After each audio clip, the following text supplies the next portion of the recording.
Bikes can be toys. Bikes can be tools that takes you to work and to the ice cream shop. And bikes can also be fucking like spaceships and take you out to the most incredible places where you get to hang out with the most incredible people. And that's what a bike does for me. Check out my bike project. Good morning, friends. Today I'm starting my bike project. As I painted my house last year, I've decided, you know what?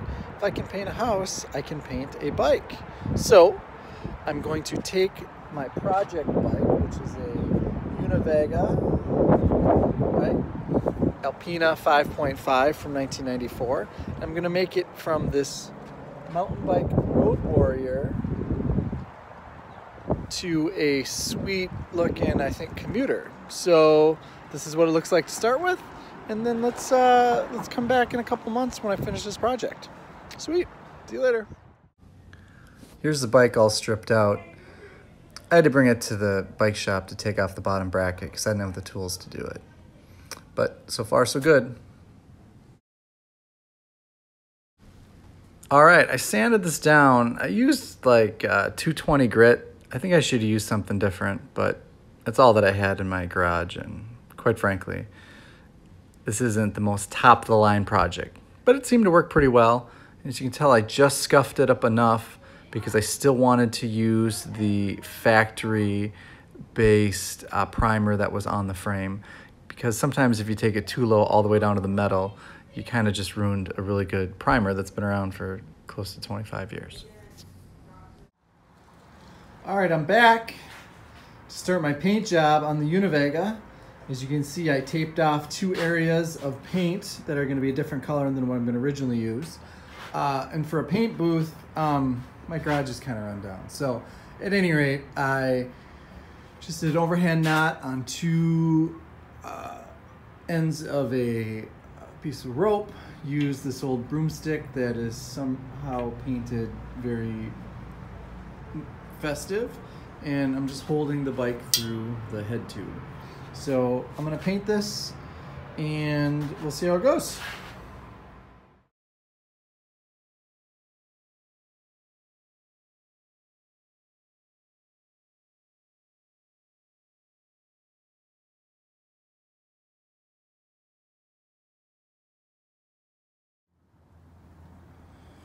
All right, folks, I'm back. Look at this shiny metal. Looks not too bad.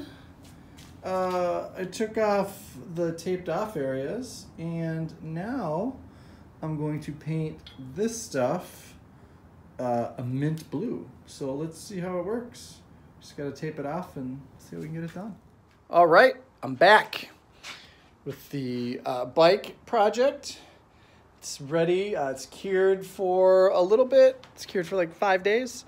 I just scuffed it up with 0000 steel wool. Just lightly touched it. And now I'm going to hit it with some clear coat to give it an extra protection. So I'm going to use probably 2 or 3 coats, and then I'll probably hang it up for like a month. So, all right, let's get this ready to rock.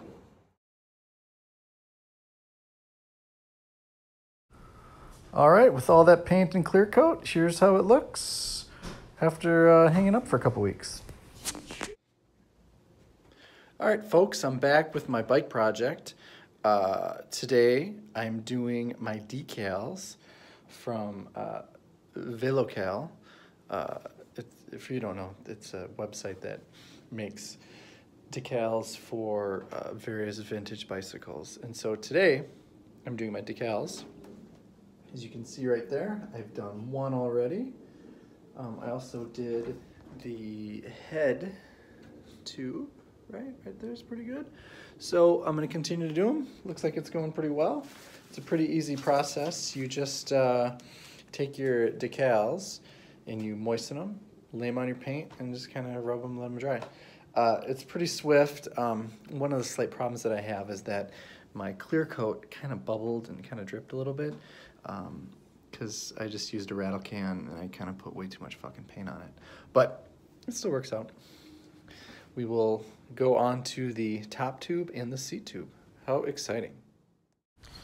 Yeah, this lesson is to tell you that you should always check your parts before you paint them, because I totally painted it with like tricolors and a clear coat.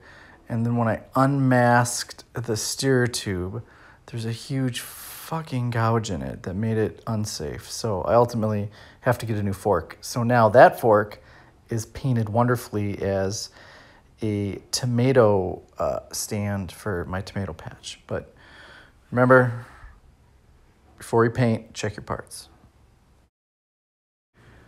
The decals went on pretty good. I like how they look. You know, it's not true to font that Alpina. That's really a road bike font that's used. And since it's not a tribute bike, but a RestoMod, I think you can use decals, but not necessarily have the absolutely correct font. Now, if you were a tribute bike, you would make it identical to how it came off the production line. And quite frankly, I just couldn't find the decals.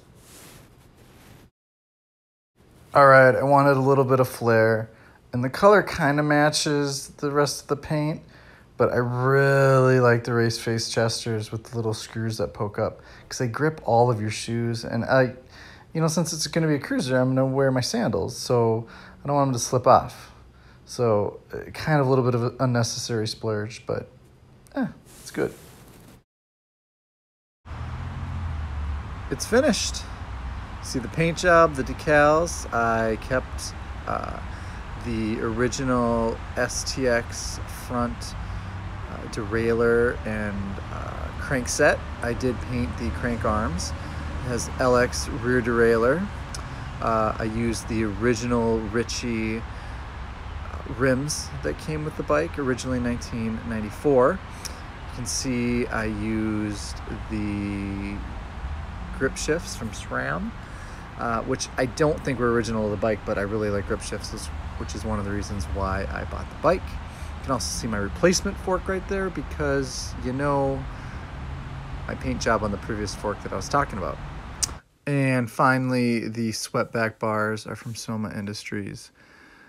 They are the Osborne model, and they're pretty dreamy for the beachy. Everybody likes a good point of view. And this is the point of view when you get to ride. It looks great.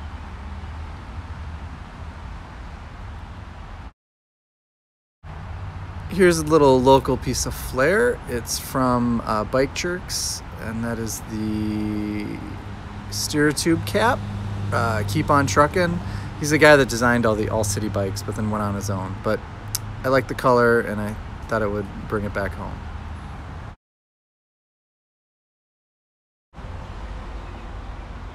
For the epilogue, I did not come in at budget. I wanted to be at $300, which included the $75 bike purchase. Came in at about $440. Some of those excess costs were due to having to replace a bottom bracket and that fiasco with my front fork.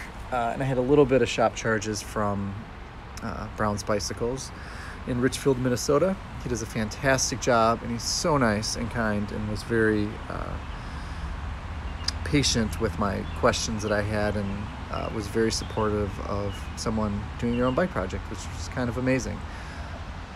The decals cost a little bit more than I thought, so overall came in at $440, which is pretty great for a winter beater.